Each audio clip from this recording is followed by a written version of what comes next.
వేములవాడలో సీఎం రేవంత్ సభ utter flop అయింది. Revanth Reddy speech start కాకముందే మహిళలు వెళ్లిపోయారు. ముఖ్య నేతలు మాట్లాడుతుండగానే సభ నుంచి జనం ఎటోళ్లటు వెనుతిరిగి వెళ్లిపోయారు.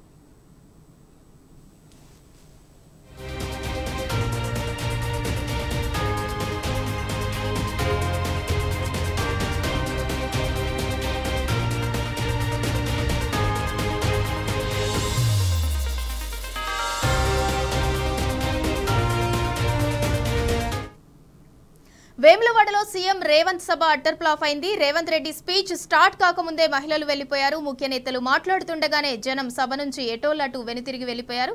ఇక ఇదే అంశానికి సంబంధించి మరింత సమాచారం మా ప్రతినిధి వేణు అందిస్తారు. వేణు, ముఖ్య నేతలు మాట్లాడుతుండగానే జనం వెనుతిరిగిన వైనాన్ని ఎలా అర్థం చేసుకోవాలి? వేములవాడలో సీఎం రేవంత్ రెడ్డి సభ అట్టర్ ఫ్లాప్ అయిందనుకోవచ్చా?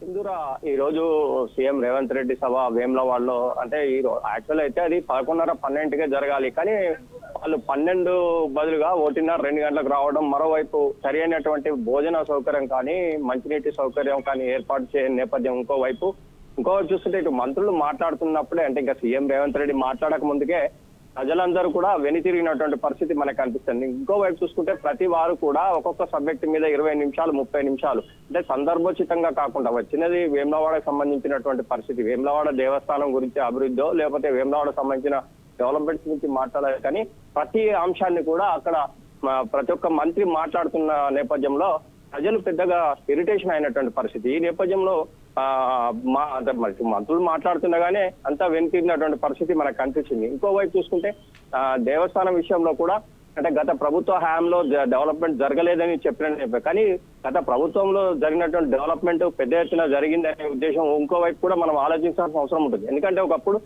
ఈ వేములవాడ దేవస్థానం విషయానికి వస్తే ఇది దక్షిణ కాశీగా పిలువబడే వేములవాడ రాజన్న ఆలయానికి అంటే ఒక తెలంగాణ నుంచే కాకుండా ఇటు పక్క రాష్ట్రాలు మహారాష్ట్ర, ఛత్తీస్గఢ్, కర్ణాటక పక్క రాష్ట్రం నుంచి కూడా పెద్ద ఎత్తున అంటే భక్తులు వస్తుంటారు. కానీ వారికి అనుగుణంగా గత సమైక్య రాష్ట్రంలో ఎటువంటి ఫెసిలిటీస్ లేని నేపథ్యం. ఈ నేపథ్యంలోనే అంటే మాజీ సీఎం కేసీఆర్ ప్రత్యేకంగా ఒక రోజంతా కూడా ఉండి వేములవాడ దేవాలయాన్ని ఏ విధంగా అభివృద్ధి చేయాలి, ఎట్లా చేస్తే బాగుంటుంది, అంటే భవిష్యత్తులో ఎలా ఉండాలనే ఉద్దేశంతో ఇటు గుడి చెరువుకు సంబంధించి 35 ఎకరాలు తీసుకోవడమే కాదు, దాన్ని ఒక పార్కింగ్ సౌకర్యం కల్పించడం, మరోవైపు గోదావరి జలాలను కూడా గుడి చెరువులోకి తీసుకురావడం, ఇవన్నీ కూడా డెవలప్మెంట్స్ జరిగినటువంటి పరిస్థితి. కానీ గత ప్రభుత్వ హయాంలో ఒక్క డెవలప్మెంట్ జరగలేదని చెప్పిన నేపథ్యం కూడా కొంతమంది మేధావులకు కావచ్చు, అక్కడికి వచ్చిన స్థానికులే కావచ్చు. ఎందుకంటే అభివృద్ధి అనేది దాస్తే దాగంది, అది కళ్ళకు కనిపించేది కనుక కొంతమంది అట్లా కూడా నిస్సహాయ స్థితిలో ఉండి వెళ్ళిపోయిన పరిస్థితి కూడా మనకు స్పష్టంగా కనిపించేసింది.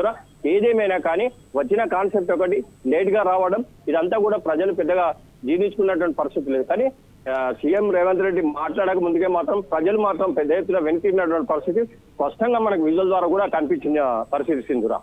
Right, thank you Venu.